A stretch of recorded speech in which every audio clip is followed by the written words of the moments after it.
When we try to raise these questions, we're not allowed to raise them in the House. It's a fact.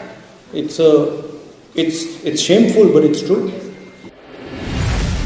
Rahul बाबा विदेश दौरे पर गए हुए हैं। इस दौरान उन्होंने एक बात जो सबसे ज्यादा बार दोहराई है वो ये है कि भारत में संसद के अंदर भाजपा के अलावा दूसरे पार्टियों के नेताओं की आवाज दबाई जा रही है। लेकिन हम आपको 4 ऐसे फैक्ट बता रहे हैं जो इस मुद्दे पर आपकी आंखें खोल देंगी। राहुल गांधी विदेशी धरती पर बोल रहे हैं कि भारत में लोगों की आवाज दबाई जा रही है, लेकिन वो खुद कितनी बार संसद में उपस्थित होकर लोगों की आवाज उठा रहे हैं। राहुल बाबा की संसद हिस्ट्री तो कुछ और ही कहानी कह रही है। राहुल गांधी की संसद में उपस्थिति केरल के अन्य सांसदों से औसतन कम है और राष्ट्रीय औसत से तो काफी कम है। राहुल गांधी की उपस्थिति 52% रही है, जबकि राष्ट्रीय औसत 79% रही है।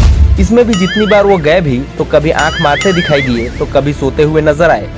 राहुल गांधी को लोगों की आवाज उठानी है तो सबसे पहले संसद में उपस्थित होना सीखना होगा। यही नहीं, पिछले 4 साल का ही अगर आप आंकड़ा देखो तो आपको पता चलेगा कि राहुल बाबा कितने गंभीर हैं संसद को लेकर। शीतकालीन सत्र 2022 में राहुल बाबा की उपस्थिति 0% रही। बिल्कुल यही स्थिति मानसून सत्र 2020 में भी रही थी। राहुल गांधी ने अपने विदेशी मित्रों को ये बात क्यों नहीं बताई कि ये संसद जाते ही नहीं है।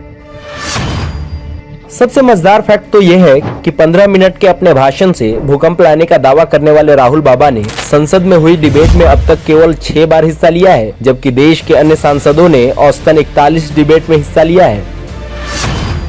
यही नहीं, राहुल गांधी दावा करते हैं कि सरकार संसद में उनके सवाल का जवाब नहीं देती है। राहुल गांधी ने संसद में 2019 से 2023 के बीच केवल 92 सवाल पूछे हैं, जबकि इन्हीं के संसदीय राज्य केरल के अन्य सांसदों ने औसतन 216 सवाल पूछे हैं। अगर राहुल गांधी सच में भारत में कुछ बदलाव लाना चाहते हैं, जनता के लिए कुछ करना चाहते हैं, तो उन्हें भारत में रहकर प्रयास करने की जरूरत है, न कि विदेशी धरती पर बैठकर भारत को बदनाम करने की। कांग्रेस पार्टी की पारिवारिक सीट कही जाने वाली अमेठी से राहुल गांधी को जनता ने नकार कर बाहर कर दिया। पिछली बार तो जो है वो 2 जगह से लड़े थे, यहाँ से भी नामांकन किए थे, लेकिन इस बार वो यहाँ से नामांकन बिल्कुल नहीं करेंगे। वो निश्चित रूप से वहीं वायनाड ही जाएंगे। वो अनाप शनाप ऐसे बयान देते रहते हैं और स्मृति ईरानी जी ने इस बार इतना ज़्यादा काम कर दिया है कि वो बौखलाहट उनके अंदर है। जबकि अमेठी के लोगों का विश्वास राहुल गांधी नहीं जीत पा रहे हैं, तो दुनिया को क्या ही कन्विंस कर पाएंगे।